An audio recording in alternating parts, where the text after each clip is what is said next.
there was no time to really get to those other realms. That's a whole other thing. So that's one realm I would love to go visit and see what's going on over there.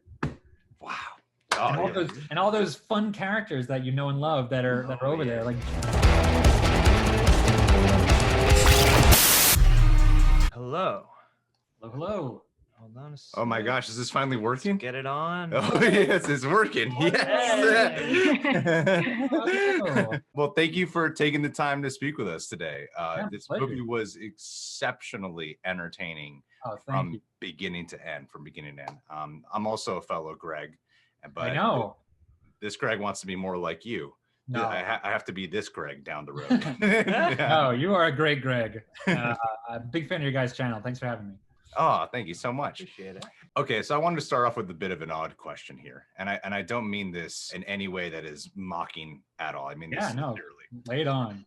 Was there ever a moment when you were writing this where you were like, man, this is so badass? Did you ever have that, like, oh, I'm gonna put in the line, Kano wins, and people are gonna love this? Because it was stuff like that when we were watching it.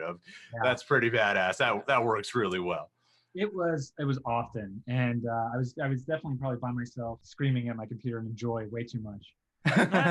You never know what's going to make it. That's the thing. Like, you never know what's going to make it to the movie. I put so much fan service and so much love into it, but I just had to hope that it made it through to the film. And what I found was working with this crew and this team is that they loved it just as much as I did. Warner Brothers New Line was such an amazing partner. They basically let us just go make a giant fan movie. And I kept expecting people to say, like, don't pull back, or don't do it, or you can't do that fatality, you can't do anything. And they're just like, guys, we know you know this, we know you love this.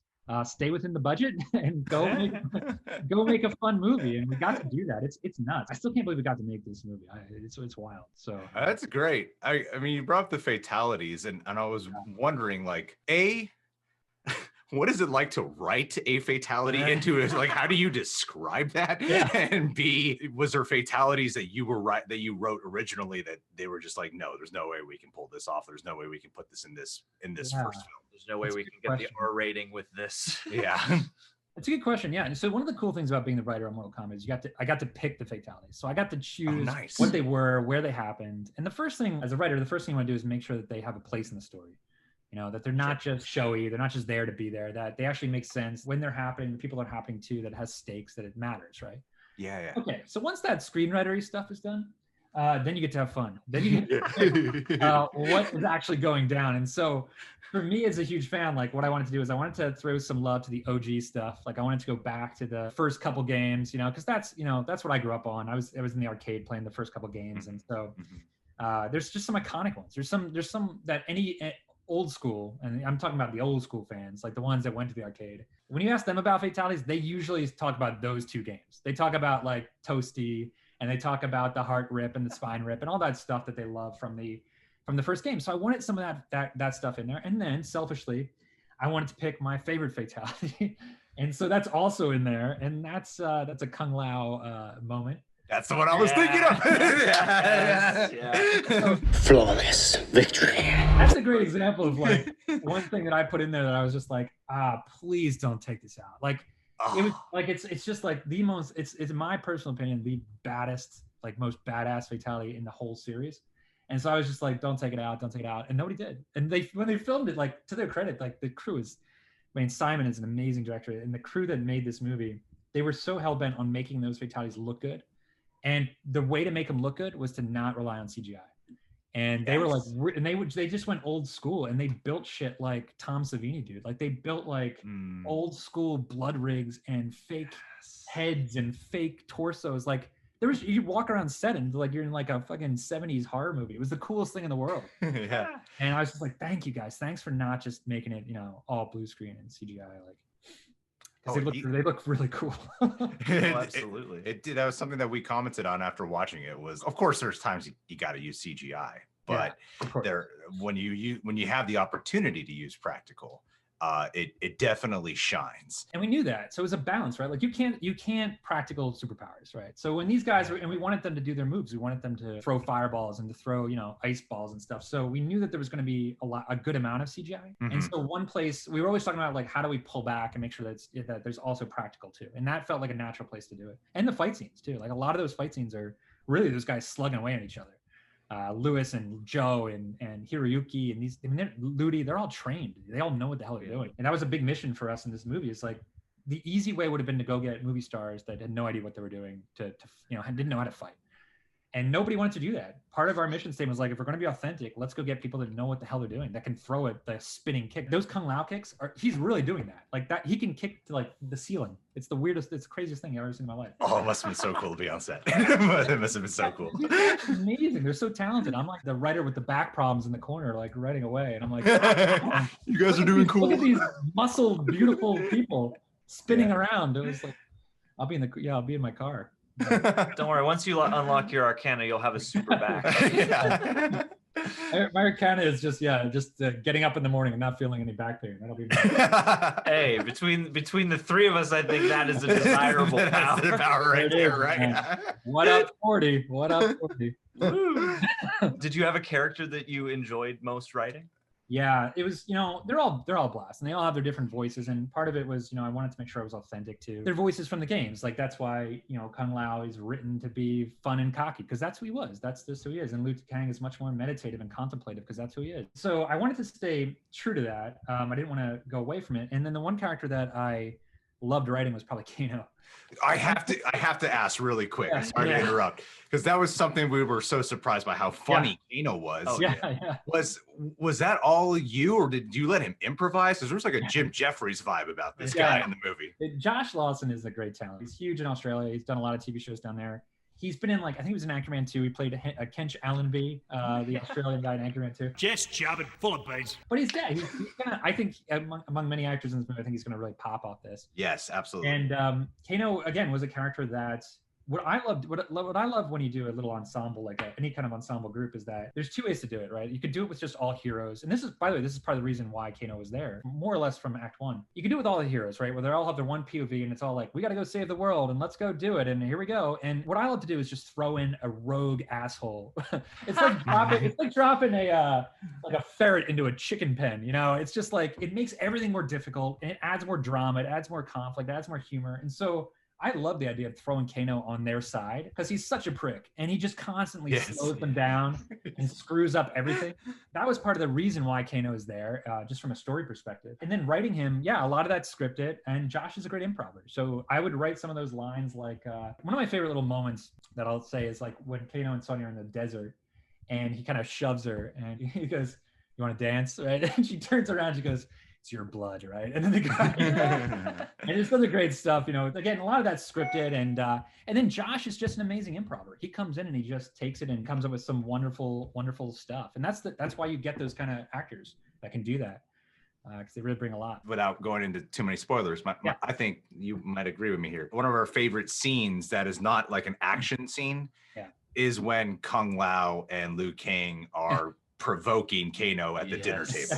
Yes. Like that to me was like that play. The movie was like a play in that scene. It really was. Yeah, it was one of those scenes where I think we just really tried, even when we weren't, because we knew we were a fight movie. We knew that the fight scenes were going to be cool and that people were going to look forward to them. But we also wanted to make sure that when it wasn't fight scenes, that you were having fun, that there was fun shit going on. And so you achieved that. Yeah, and that's a good example of a scene where it's like maybe in other writers' hands, it's people eating dinner and they're talking about shit. Mm-hmm. And it doesn't go there. But we treated that scene like an action scene. We built it. It has a pace to it. I love that scene for Kano as much as I love it for Kung Lao and Liu Kang, because Kung Lao is so great in that scene. Him just provoking him is so much fun. And as an audience member, you by this point in the movie, where I'm not no spoilers where it happens, but by this point you've come to really not like Kano. You want someone to really stick it to him, and so. Mm-hmm. It's audience fulfillment too. It's like you get Kung Lao and Ludi, they just go at him and it's a blast. Yeah, it's a fun scene. I gotta ask, is there an extended version of this movie? Because it's very evident these characters. It's very evident these personalities, and each one of them, I was Obviously, there's room for a sequel. I think we're all going to want one. Like the Scorpion Sub-Zero plot line was probably even though it's not the most, I can't go to spoilers. Yeah, it's not the most focal necessarily. It's more like Cole Young and the main ensembles team. I was so drawn to that. I'm like, I would love to see just a Scorpion movie of the time in between from the prologue to where he is now, or any one of these many characters. Is there like what draft was the script? Because I imagine there was probably a much longer version too. Yeah, there was. I mean, you know, when I came in, so I came in 5 years. I worked on the movie for the last 5 years. So okay. I inherited a script when I came on, and there was some structural stuff that ends up that we kept. But ultimately, I got to rewrite it. I got to make it my own, which I'm happy and thankful for the opportunity. That process is a long process, and you know, it's many drafts, it's many different ideas that don't go anywhere that we pull back on. You know, one of the hard things as being a fan of Mortal Kombat, writing it, is that I often wanted to put more mythology and stuff in that it could fit. And so it was funny. I think in the production of this and in development of this, I was the Mortal Kombat guy that anybody had a question, I'd be like, hey, does this work? And I'd be like, yeah, sure, let's do it. And then Simon is a great balance to me, the director, because there'd be scenes that I'd written, like for example, there's like a scene, and this doesn't, no spoilers, but there's a scene with like Shang Tsung and Mileena you see in the trailer where they're talking. And I think originally I'd written that as like a 3-page scene where it's like dense into Melina's backstory, and it talks about Katana and it talks about Adenia and all this stuff. And then Simon, you know, the production team gets involved and they're like, Greg, there's way too much here. Like, the normal person is going to watch this and be like, what is that? What's Adenia? And so, you know, you have to keep that in mind, is that you're writing, you know, a movie's very different from a game, right? Like if I was writing Mortal Kombat 12, it would just be all fan service. And that's what they do. They just put a ton of fan service in there. But in the movie, I've got people that don't even know what Mortal Kombat is, that are coming to this movie, and they have to understand it. They have to know what this world means and get involved in it. So it's really about finding that balance, about pulling back sometimes. That stuff has been filmed. Will it? Yeah, it's probably out there. Maybe on the Blu-ray or something. They'll put some of those scenes in there. You'll see a lot of me geeking out in those. Release the Greg Russo cut. Let's do this, guys. It's the 5-hour version. There's a 5-hour Mortal Kombat version right there. But no, I think you're absolutely right, because a lot of people will mainly associate the fight scenes and stuff, but I think that there's such a huge mythology to Mortal Kombat that there's a lot. I imagine you'd have to be in a position of, I got to dial some of this back because only fans will get it, you know? So much time too, you know. It's like you only have so much time, and there's so much that I have to get out. And I want to just exposition bomb you. You know, I'm trying not to. Like, here's everything you need to know.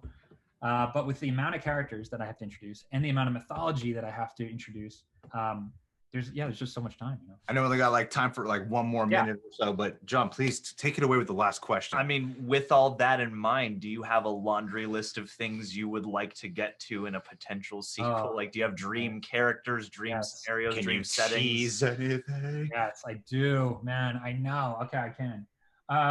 So one thing, you know, I kind of kept it to myself when I wrote the script, but any writer is always leaving himself avenues. Like you don't want to paint yourself in a corner with one movie. So I always, like, in the back of my mind, I set it up as a trilogy.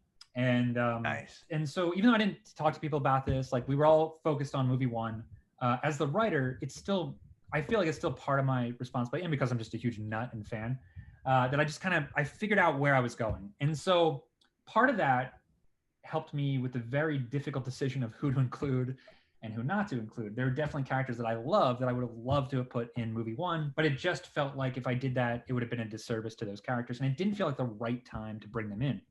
So that being said, I am a huge fan of the Adenia storyline. I'm a huge fan of Katana and Sindel and all those characters.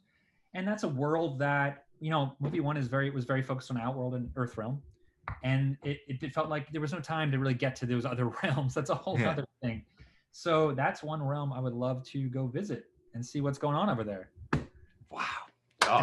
And all those fun characters that you know and love that are over there, like Jade and Rain, and you know them all. So yeah, I mean, we saw Shao Kahn statues and stuff too. So plus all the DLC potential. Think of all the other characters. Exactly. Mortal Kombat multiverse. I was just like, I just want to put RoboCop in Terminator. We got Rambo in here. We got Predator now. Mr. Greg Russo, I really appreciate the time that you took with us today. MK is in good hands. And Thank you you, are Mr. Greg, as well. I appreciate that. and you're doing Penning Death Note 2, if I'm not mistaken. Yeah, yeah. So that's another one that I've been on for about three and a half years, and another project that I've kind of rebooting in a way. So Good. No pressure. Good. No pressure. I'm a big fan of the manga, and so I wanted to go back to the source material and just make it a really fun, truthful adaptation. So we're doing something really neat with it, something that hasn't been announced yet, but it's going to be a little different than you would expect. Awesome. Yeah, Looking forward to that. Wow. Well, writing seems like it's a really short process in your life. very very quick and straight to the point. Well, thank you for your time, and I really can't wait for people to see this movie. I think fans are going to be satisfied, undoubtedly. Thank you for your time. Thanks, guys. Thanks for having me. Of course. Talk with you soon. Have a good one.